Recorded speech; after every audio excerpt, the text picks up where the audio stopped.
hesitate, knock on the door. I'll be right on the other side, okay? Okay, thank you. It's going to be longer than a little bit, as the detective described. The Winter Park detectives have the 140-mile trek to make up to Jacksonville. And as you can see, the extended wait time is starting to wear on Scott, approximately 2.5 hours in.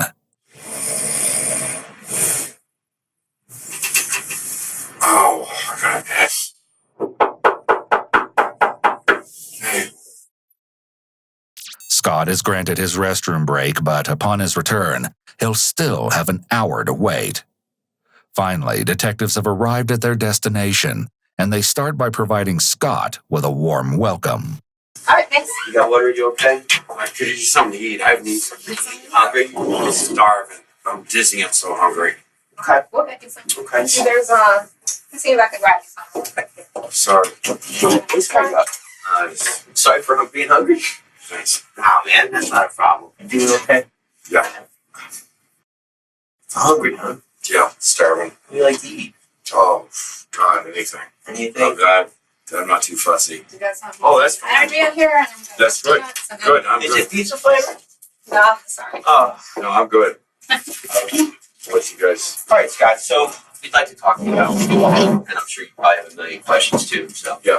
The detective states that they have to go over his Miranda rights since he's in custody. He also swears in Nelson. This is not a court or official judicial proceeding, but perhaps an interrogation tactic to emphasize the desire for truthful answers. After Scott is confirmed that he understands the process, the detectives proceed to question him on his background, which is the basic baseline and rapport building of the interview process. married? No. Okay. Hey, we're close? Nope. No, no divorce or anything. Huh? No. Hey, you're a lucky one. Children? No children. Okay. Siblings? Brothers? Sisters? Yeah, I have a couple brothers. Couple Older. brothers? Okay, older. So you're the youngest, huh? Yes. After a little small talk, Scott is starting to grow impatient. Can I ask you Yeah, something? ask away. Go ahead. I'm under arrest. Yes. and What we can get are into my that. charges? Okay. Right now we got some issues with some credit card use. Okay. So I'd like to go into that. All right. And, Okay. and say. What credit card? Because I don't own a credit card. So you don't own a credit card? No. Do you have a debit card? ATM card? Trying to think. I think I do. Okay. What do you think you do? What does that mean? The question causes Scott to freeze in place, and he hesitates to answer, ultimately going for the evasive "I think" response. This is a red flag for deception. It's a simple yes or no question. Of course, Scott doesn't want to provide any sort of answer here. The mere mention of a debit card likely set off alarm bells in his mind, since he'd used Jennifer's debit card. I don't have enough information. I mean, As I said, well, let's walk through it. Okay? Sure, okay. All right. Do you have any idea why you think you may be here at all? No. No. Okay. Well, let's go back a little bit. You were in Orlando last week? Mhm. Okay. How long had you been in Orlando for? About 4 months. 4 months? Where were you before you got to Orlando? Prison. Okay, so you got out of prison, you came right to Orlando? Yes. Were you in prison in Florida or were you in prison somewhere else? Somewhere else. Federal. What made you come to Orlando? It's just where they assigned me to. Oh, for probation? Yeah, Okay. So you're doing some federal probation time? that's correct. Okay. Where were you staying in Orlando? With the mission, Which one? West Central. The rescue mission over there? Right by the old police station.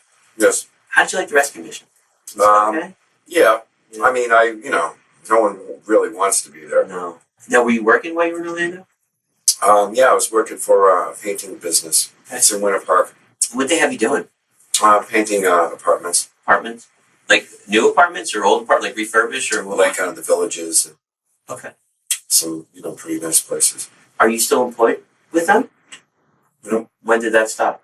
A couple of weeks ago. A couple of weeks ago. What happened? I'm just curious to know where this is all headed. Well, that's what we're getting to. Will I have an attorney coming in here? That's totally up to you. You tell me. I mean, Oh, yeah. No problem. what would you like? I think, since I've been arrested, I think I'd like an attorney present to speak. He presents as confident when he expresses that he wants an attorney. Even if we didn't know of Scott's criminal history, It's evident that this isn't his first rodeo. He seems to know his rights and doesn't appear intimidated by the interview process. But just like that, after all that waiting, the conversation has come to a halt before it's really even gotten off the ground. While Scott wasn't in the mood to talk on that particular night, it would only be a matter of time before he'd have a change of heart, for lack of a better way to describe it.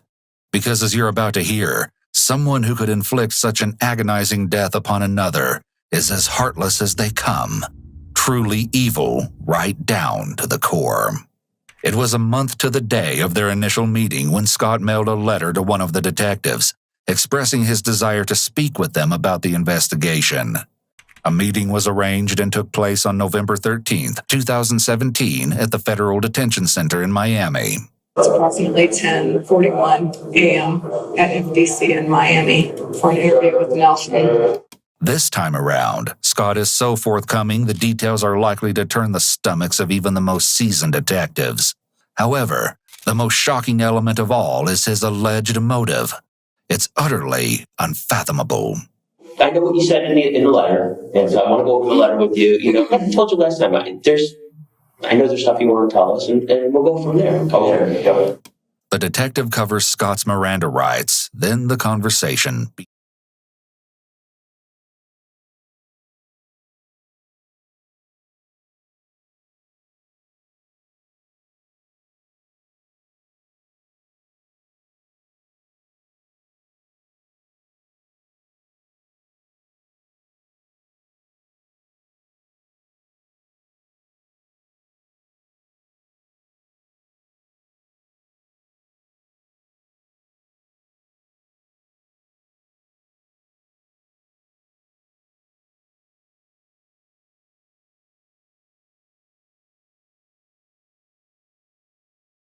I was on the street for months and had nothing. I really had nowhere to go. I had nothing going for me. Really don't. I'm trying to help you as well as help myself here.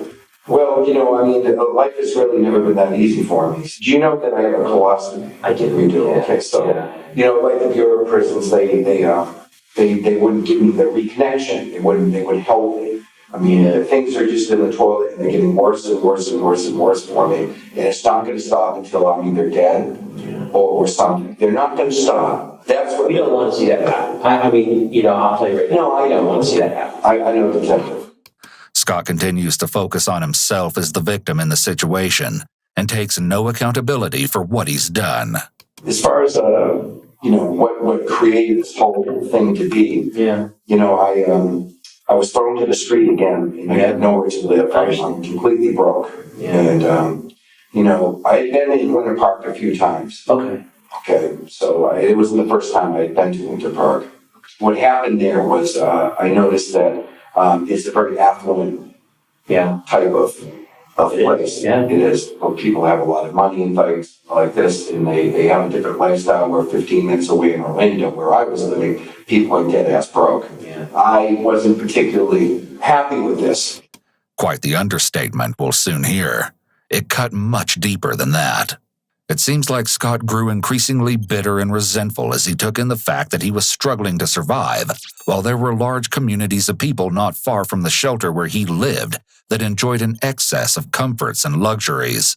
It's important to keep in mind that people with antisocial personality disorder, ASPD, have a firm belief that they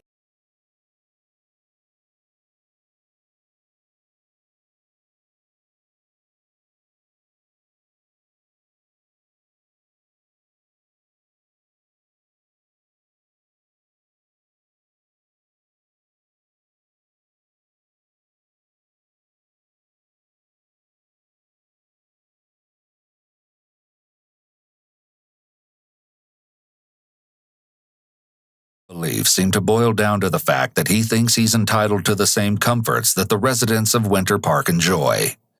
In addition, people with ASPD are extremely spiteful and vindictive. If they feel slighted by others, whether the offense is real or imagined, they will stop at nothing to get even. They won't feel satisfied until they have sought revenge. Oftentimes, their idea of getting even is retaliating in a manner that is far worse than whatever the original offense was. They don't believe in an eye for an eye. They believe in delivering a much harsher punishment than what was done to them. Scott states that he was released from prison that previous May and had been on the streets for about 4 months as the rage inside him continued to build. I'm willing to help you people because I'm going to be found guilty even if I didn't say anything. You have enough forensic evidence to get capital murder on me right now anyway. It's very possible that due to Scott facing such extreme adversities during his probation, including issues with health care and difficulty obtaining food, it's likely true that he didn't care if he was incarcerated for the rest of his life. It's an extremely dangerous scenario to have an ex-con feeling he has absolutely nothing to lose. His worst-case scenario was going to prison for life, but maybe this wasn't such a bad outcome when he looked at the harsh reality of his daily life while being out of prison. Scott described the terrible conditions he was subjected to in prison, but it seems that the realities of freedom weren't that much better. People can become so used to life on the inside that when facing life on the outside, they lack the skills to function appropriately in society. So I'm walking around Winter Park, and all these people, they have money, they have beautiful homes, beautiful families, cars, diamond rings, just driving the Mercedes and stuff. And I wanted to make it an example. Scott explains that during the month of September, he stayed at an undisclosed location. He gives his account of one night in particular, as he sat in a picturesque gazebo of Winter Park, and it's very disturbing. That's when, about 11 o'clock at night, that's when, in my mind, I officially died. Okay, I died, I was dead. I died that night. Okay, I'm sorry you got to that point, really. And I'm in Winter Park, I'm surrounded by all this wealth. And here I am, right? I'm clean cut, I'm intelligent, I'm highly employable, I work like a dog, and I can't have nothing, I'm just dead. It was that very night that Scott made up his mind. He devised a horrific plan, and he was going to carry it out. I'm going to do a home invasion. Okay. So I knew that I was going to do that. Okay. I noticed this one house, and it was happening to be 5 o'clock, I'd say 5 o'clock in the afternoon on the 26th. And I see Jennifer getting out of a vehicle with a young boy. Okay. And they go into the house. And I could tell just by the way she was dressed that she was not the first thing I had in my head was she must be a house cleaner or something of that nature. Okay. But I wanted to make an example of Winter Park. Right. Okay. Right. Right, wrong, or indifferent, be it evil, be whatever, that's what I was going to do. It's ironic how Scott makes himself out to be the victim of the cycle of poverty and recidivism, but then he targets Jennifer, whom he admitted looked like a house cleaner to him. He claims to have a grudge against the affluent people of Winter Park, yet he targeted someone who he said himself was part of the working class, and not the affluent class. This highlights that his actions really had nothing to do with the injustices of the world, and everything to do with releasing his rage however he saw fit. One of the detectives poses the question we've all been asking ourselves. Why did you choose her to make an example? Everything came about that mysterious month of September, where Scott has chosen not to disclose the location at which he was living. For the month of September, I was living in a place, and there was a gentleman, long story short, they had known Jennifer, and they had an argument. That's how I knew about that house that she worked at. Did he tell you to do what he did? Well, yeah. He said killing her he wouldn't lose any sleep over it. But he leaves it at that and transitions straight to September 27th. And if Scott has been successful in garnering any sympathy from the detectives, it's likely that every ounce of it will now dissipate after he recounts the terrifying events of Jennifer's last moments. UPS. Right. Yeah, they had delivered a package. Okay. The guy delivered a package and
Jennifer in the back of the vehicle, and I have $300, and now what do I do with her? Right.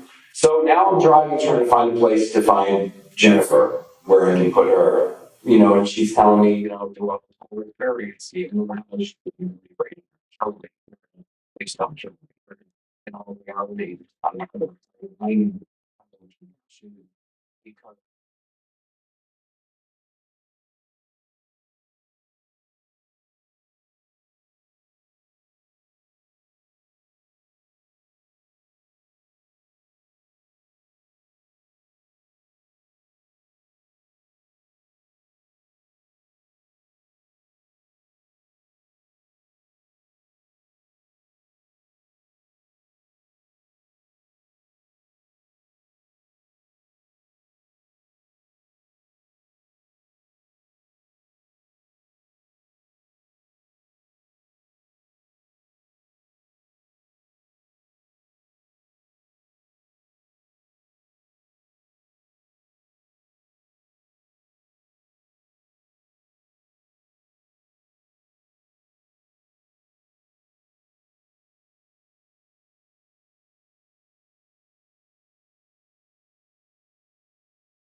when he carried out Jennifer's murder. This confirms that whether Jennifer cooperated with Scott or not, he was going to murder her. There was nothing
lots, non-existent.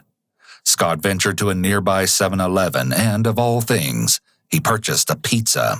well, I called it the blood pizza. Okay. because the reason why I called it that is because I ordered the pizza and I bought a beer with the highest level of grace that I could muster. I was actually proud of what I did because of that. After all the years that I've been kicked in the face by the Federal Bureau of Prisons and all the years that not attaching my colostomy and all the years of getting beat up and tormented and everything, I finally had a certain level of self-respect. I finally made someone pay for all the that I've been through. And so I took my blood pizza because somebody died for me to get this pizza. So I walk down and I'm holding the beer and I'm walking and I'm dressed immaculately because I've washed myself and everything in Publix.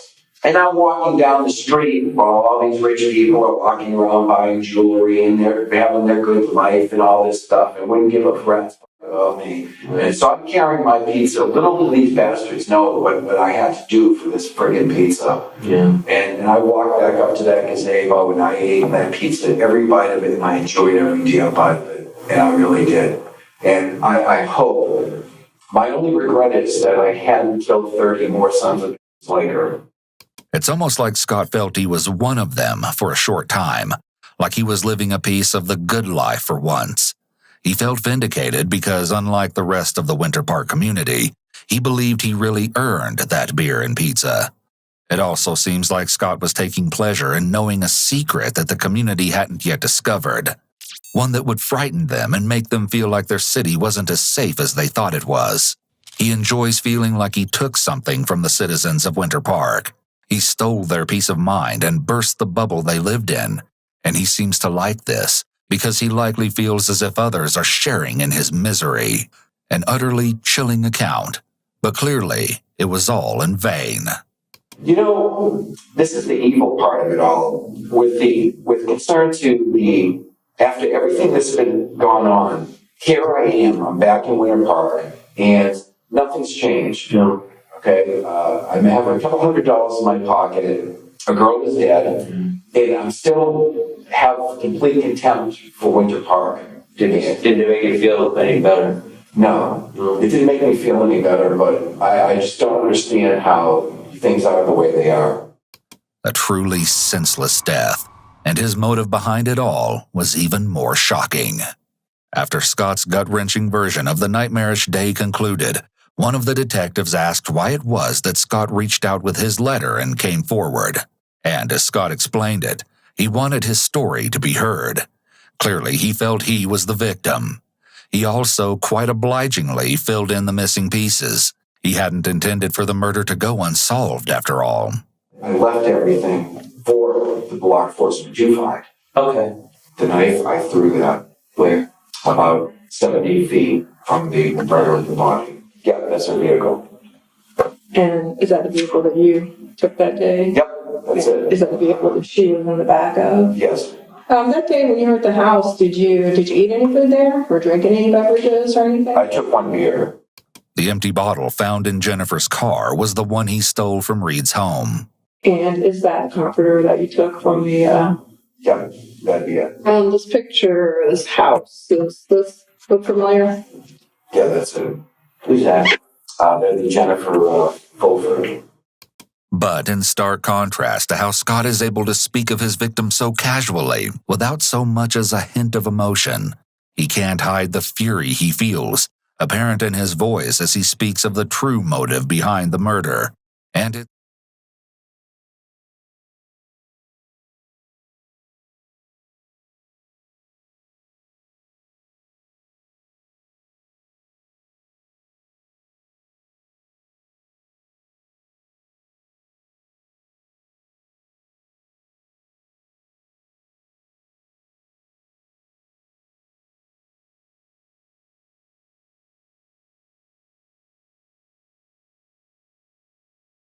I needed money. Okay. And I did what I had to do to survive. Okay. All right. He did what he had to put me in that position. People with antisocial personality disorder do not take any responsibility for their actions. It's always someone else who caused them to make poor decisions. Maybe Scott felt he would punish the law by breaking the law.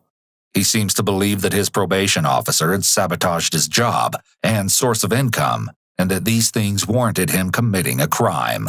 In his mind, it's all a conspiracy. Law enforcement decides who will be placed on a path doomed for failure. They really had a notion in their head that they wanted to destroy this guy, send him back to prison. I mean, that's what they do. I mean, they have certain individuals. Oh, of course they do. And things started adding up. I had all I could take, and it just something happened to me that I just couldn't take it anymore. I'm hungry. I'm a felon. I'm homeless. I did everything I could to abide by the law. Yeah. They're going to put me in prison anyway. The bottom line is this, is that my probation department, the feds, they put me in this situation as well as those people, the Federal Bureau of Prisons. I still walk around the closet because of that, okay?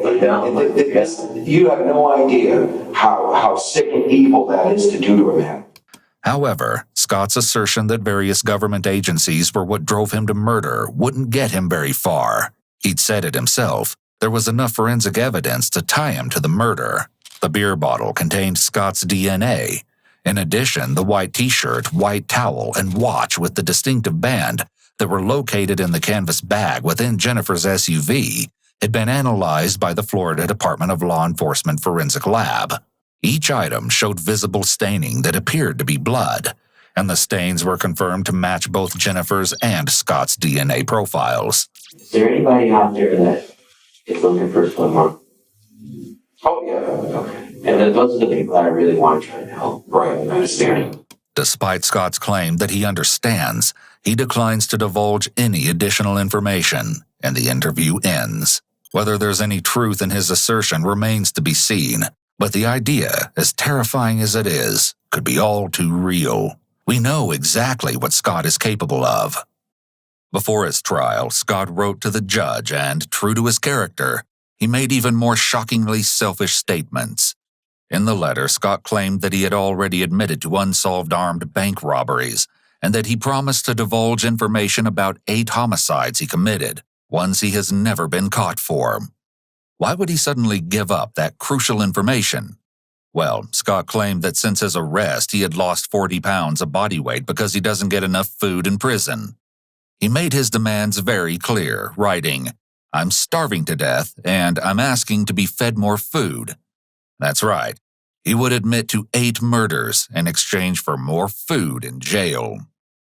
The trial wouldn't take place until late June of 2019, nearly 2 years after Jennifer's brutal murder. Scott elected to testify, likely against the advice of his attorneys. He told all of the heinous details of Jennifer's last moments. Not surprisingly, he continued to blame his parole officer entirely for Jennifer's death. The idea that justice could truly be served in a case such as this is unrealistic. If nothing else, however, Scott didn't receive the sentence to death he'd sought. He was found guilty on all counts, including first-degree murder, and was sentenced to life in prison without any chance of parole.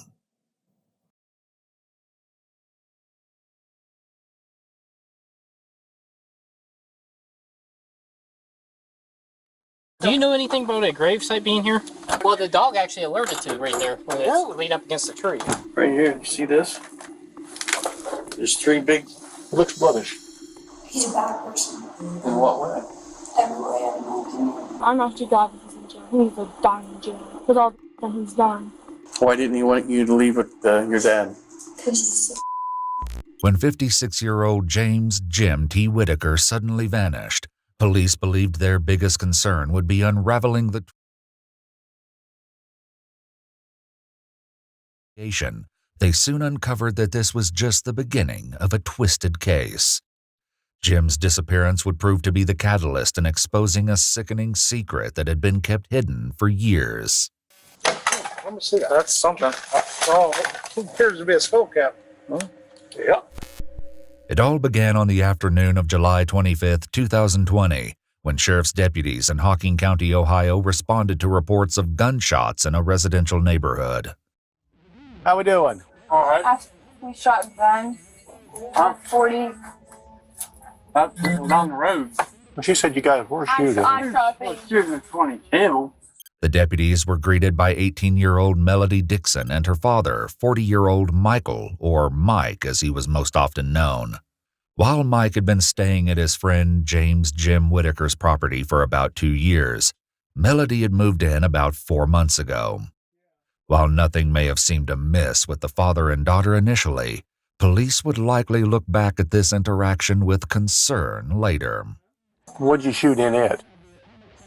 What kind of ammo? Okay. That'd be terrific. There was something far more alarming going on at this house than disruptive shooting. However, with the residents being so cooperative, the deputies had no reason to think that anything was amiss. They would soon realize just how wrong they were.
Jim's property to conduct another search.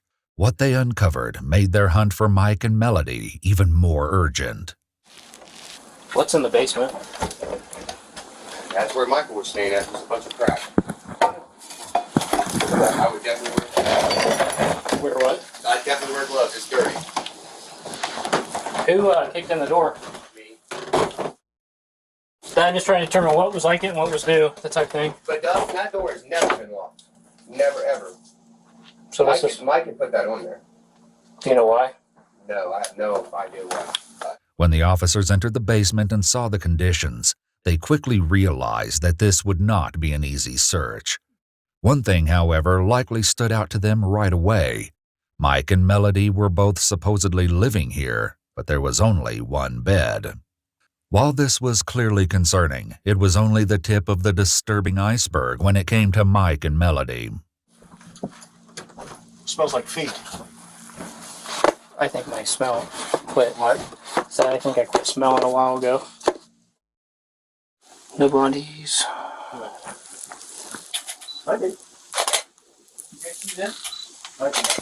The camo bag? No, the blood. I saw the camo bag I flipped. You had the light on. Like blood. Right there. See the glove? I was looking at that bag right there. Right here. You see this? There's 3 big. It looks bloodish. There's 4 actually. Faced with the inhospitable state of the basement, the officers went back upstairs to regroup. Eventually, they decided to call out a K-9 search unit to go over the entire property, inside and out. All right, let's collect that stuff in the basement real quick or I'll send her downstairs. Station 1. I'm going home and taking a bath. Yes. The dog didn't alert upstairs or downstairs in the house, not even for the presumed drops of blood on the camouflage print bag found in the basement. A second dog was brought in to double-check and delivered the same result. While this may have seemed promising when considering Jim's fate, it wouldn't for long. The investigators swabbed the item and took it as evidence just in case, before expanding the search to the great outdoors. Nothing? How close does he have to be, depending on... Usually within about 4 to 6 feet, he'll alert. Okay. While following the dog, one of the detectives came across what appeared to be a tombstone. Here, the K-9 alerted, which it was trained to do only if it detected the smell of human remains. Before they could start digging, Jim's daughter returned to the scene. What she said dashed any hope of finding clues near the headstone. Do you know anything about a gravesite being here? Not your dad's, but there's a World War I. Oh, no. That's just okay, so here's what happened. That got, me and my mom actually got that from, that's part of her family, and they replaced the stone, and they allowed us to take that one. There's no grave to it. Oh. It's just a stone. Yep, it's just Okay. a stone. Well, the dog actually alerted to right there, when it's leaned up against the tree. They theorized that the headstone had absorbed some of the scent of human remains from the cemetery where it came from, resulting in a false alert. While it was good news that they hadn't found a body, it was also troubling because they still had no leads about what happened to Jim. Only later would they realize they had overlooked a crucial source of evidence. Still, a promising lead turned up. On a property just a few miles down the road, the investigator stopped by to chat with a man named Kenny who knew both Mike and Jim. Sheriff's Office, how are you? Look for Mike. Huh? Michael Dixon. What about him? Looking for him. He ain't seen him for a couple days. Sure about that? Positive. All right, well, because his car's right there. I know it is. So let's not do something silly if you're not telling the truth. Oh, I'm telling the truth. Okay, so when did he drop his car off? I guess last night, but I wasn't here. My girlfriend was here then. Okay, can I get a look at it? Oh, I don't care. All right. Apparently, Mike left his car behind because it was leaking transmission fluid. However, that was the only explanation he offered before taking off again. When looking through the back window, the deputies could see the chainsaw Jim's daughter said Mike took from the house. Mike's mom and stepdad, Denise and Frank Specie, lived just down the street from where Mike had left his car. When they headed over to the Specie house, the investigators found not only what they were looking for, but also would soon discover that multiple members of the Dixon family were hiding things, even if some of them didn't know it. Mike? Mike? There's a careful. Yeah, he's got a warrant for you. You can take that there. Okay? I want you to take a couple minutes off that cigarette. Or you just hang it in your mouth, keep smoking it if you want. That'll help you out.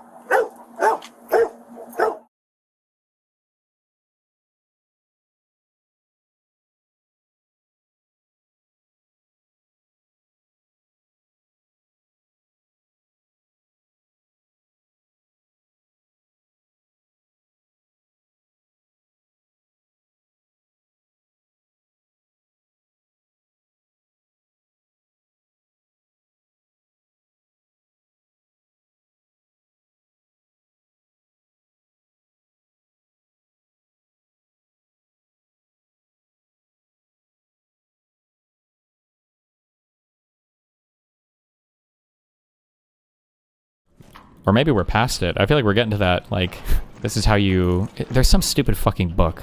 I don't remember. It's like called like organizing like your first militia or something. I don't remember what it's called, but it's something like that. I don't know if we're at that point. Not the anarchist cookbook for whoever says that cringe shit. But I don't think there's anything like, I don't know. It feels far-fetched when the government has fucking drones that anything could actually happen. Well, I mean, like if there was like a rise up of the states or whatever, it would be, it's not even close. Like the federal government would be fucked. I don't even know right now, I don't know what level of copium I'm on or what the fuck anything is. But like my hope is that like right now, the military would not be with Trump. But I don't know where most of the military are at. Like I said before, obviously I'm selecting for my audience. Anybody that messages me is going to be pro-democracy and all that shit. But I mentioned this on stream a few times. One of the kind of scary things that I've heard from people is that it used to be the case that political conversations at the workplace, if you worked in like the FBI, the NSA, the any like military branch or whatever, you just didn't really talk politics. But I've heard from people, from multiple people, that that's changed significantly over the past year. And that there seems to be a lot more like unhinged political talk going on inside the military. Yeah, or like in intelligence and like these places that people are just like talking about kind of like wacky, crazy shit way more. And that's kind of spooky. I think the scarier thing, though, I don't know, we're like gaming out like pretty crazy scenarios, but we're in a pretty crazy time, is that it's not going to be the states versus the federal government. It's going to be like a division of the USA, because we've already seen some people, like Abbott has shown that he's like, you know, he'll side with Trump and he'll be part of that division of the United States if it happens. It's not going to be all the states versus the federal government. It's going to be a division of the country, you know? Yeah, what's even weirder now, I think, is like, Kobe brought this up yesterday, we were talking about it, and within our military, everything is like very subsectioned out. So it's no longer like you're fighting Nebraska and Ohio and all of the troops that come from there. Now it's like, well, you're fighting Air Force bases with people from every single fucking state. Sure. And it just gets, I guess, weird. Like, if they side with the federal government, well, then, yeah, you don't have, like, your quote-unquote statesmen fighting with you. Yeah, I don't know. Yeah, who knows, man. 3 more years. How is that possible? What are we doing for 3 years? Biden feel like he came and goed in a fucking instant. Yeah, because he wasn't making headlines every single day doing absolutely unhinged, crazy shit. Yeah. He was a decent man in an indecent time. Was that a Batman quote? What is that from? That sounds like Batman. Isn't urban warfare brutal for the military if they're not just slaughtering, nuking all the people? Yeah, I mean, we're not... It's not going to be like a full-on, like, let's roll out all the armies and fight everybody and all that bullshit. It's going to come down to, like, a coordinated effort on the people to resist in, like, a coherent manner.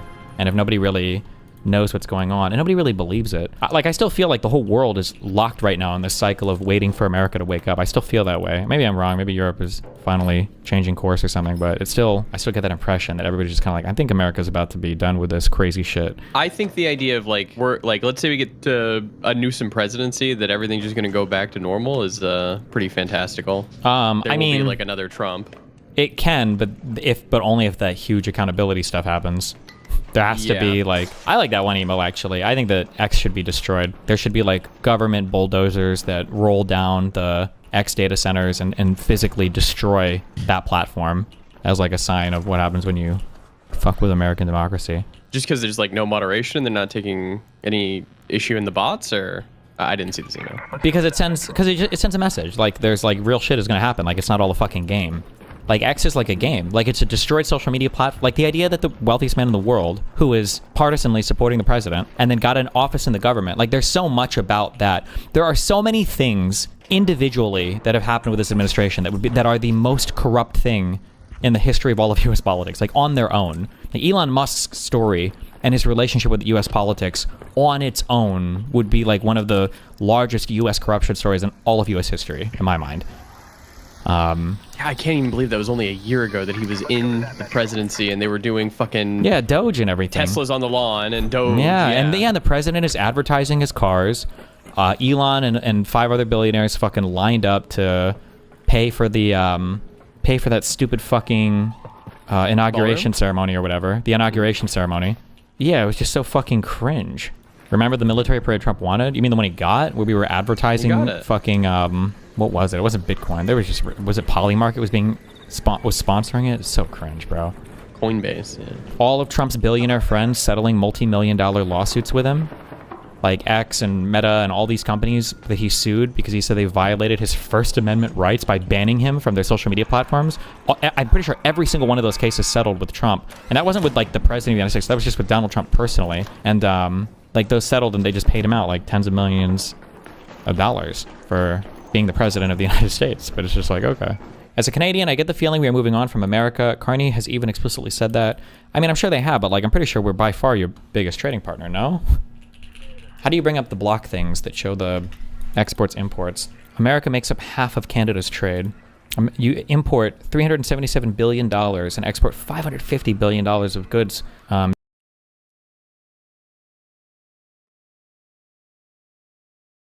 Me mom, like we're, you know, I don't even know who this person is. Why is this person talking to me? This old British guy is saying me mom got killed by Hitler. Because he doesn't dad find got it killed funny by... when you say Hitler's very fucking I don't cool. care. In 3 short words, I don't care, Nick Fuentes drops the act. You see, figures like Nick rely on a specific tactic to smuggle extremism into the mainstream. It's called Schrodinger's douchebag. The term describes someone whose sincerity is determined retroactively by the audience's reaction. Say something extreme. If people approve, you meant it. Everything I said in that clip is true. Including that blacks need to be imprisoned for the most part. Yeah. Yes. If they're horrified, well, you were just joking. I would never lay a hand on a woman unless she deserved it. No, I'm kidding. But see, that's a joke. That's a total joke. I would never raise my hand to a woman unless she had it coming. In which case... The statement exists in a superposition of sincere and ironic until observation collapses it into whichever is more convenient. The goal is perpetual deniability, but for figures like Nick, the tactic serves a darker purpose, spreading genuine ideology while never having to defend it. Irony is so important for giving a lot of like cover and plausible deniability for our views. That's what these people don't understand. And usually it works perfectly, because how do you argue against something that might be a joke? But in this clip that we're about to watch, the defense collapses. When confronted with the specific human reality of a Holocaust survivor's family, Nick can't retreat to just joking. He's already on record. And rather than scramble for cover, he reveals the one thing the strategy is designed to obscure. He simply does not care about human suffering. And if you think that that's as far as it goes, then stay until the end. You'll watch him try to deny what he's already shown you. No one is in favor of genocide. Why hello, my fellow apes, I hope you are well. Nick Fuentes recently appeared on Piers Morgan's Uncensored, likely expecting the usual dance. He says something shocking, the host gets outraged, and Nick clips it for his followers as a win. Now, Piers Morgan is an interesting character. We've covered him on the channel before. He's often criticised, rightly I would add, for platforming extremists in a way that normalises them, giving them the exact spotlight they crave. You could even argue that much of his content functions as a gateway to the very ideas that he claims to challenge. But in this case, we get to see him use his skills, and yes, they are skills, for good. You see, Piers did something different here. Something that reveals a blueprint for neutralizing Schrodinger's douchebag. He introduced moral gravity into a conversation Nick was deliberately keeping weightless. He played a video message from Danny Finkelstein, a man whose family history turns Nick's edgy humor into concrete horror. And in doing so, he demonstrates that the winning move against this tactic isn't a better argument. It's removing the ambiguity the defense depends upon. Today, we're going to watch exactly how this intervention works. We'll see how stripping away abstraction forces the troll to choose between looking like a fool or looking like a monster. It begins with Piers giving Nick exactly enough rope. I want to play you two clips. One is where you talk about Adolf Hitler. Hitler was a pedophile and kind of a pagan. It's like, well, he was also really fucking cool. So, you know, time to grow up. We're not children anymore. Am I right? Am I right? Am I right, boys? Am I right? Let's go. He was also really fucking cool. Even in this short clip, the mechanism is being assembled. Nick isn't just making a statement, he's insulating it against criticism before anyone can speak. Look at the specific framing he uses. Time to grow up, and we're not children anymore. So, you know, time to grow up. we're not children anymore, am I right? He's preemptively framing any moral objection to his praise of Hitler as a sign of immaturity, an appeal to maturity that shuts down objection before it starts. By equating Hitler was cool with being a grown-up, disagreement automatically reads as childish. And then there's the callback response. Am I right? Am I right, boys? He's not waiting for a counter-argument. He's securing tribal buy-in before one can arrive. It's a way of rigging the conversation so that the most natural response, moral revulsion, is dismissed as unsophisticated before anyone can voice it. Am I right? Let's go. If you're in the UK, like me, then you may have noticed that the government has decided to become your digital chaperone. Age checks like facial recognition and credit card checks are now required for some adult sites. Those educational anatomy videos that you enjoy at night, well, now you're being asked to upload ID just to prove that you're allowed to watch them. Let me be clear, age verification in principle is fine. But handing over a passport or a face scan to a third-party website just to access legal adult content isn't safety. It's a data breach waiting to happen. This is the same government that loses laptops on trains, the same institutions that get hacked regularly. And now they want to build a database on exactly who watches what. That is not protection, it's a surveillance honeypot. A VPN doesn't break any laws, it just keeps you out of the blast radius. And this is where private internet access matters. Their no-log policy has been tested in court multiple times and independently audited by Deloitte. Basically, even if an authority came asking what you were doing online, PIA doesn't have the data to hand over. They've built their system so they literally can't spy on you. Private internet access lets you browse privately and avoid handing over sensitive personal data, just to use the internet like an adult. 2 clicks and you're just another anonymous user again, the way it should be. Right now, my viewers, you, get an exclusive deal. 83% off, just $2.03 per month, plus 4 extra months free, with a 30-day money-back guarantee. Join over 30 million people who already use PIA, with servers in 91 countries, all 50 US states, unlimited devices, P2P support, and strong privacy protections. Go to piavpn.com/rationality rules and stop accepting the surveillance-heavy internet. Whether you're working, researching, or just enjoying some legal adult downtime, private internet access keeps it private. Thanks. Am I right? Let's go. He was also really fucking cool. Do you regret saying that? Saying a fact? No, that's absolutely true. See what he does here?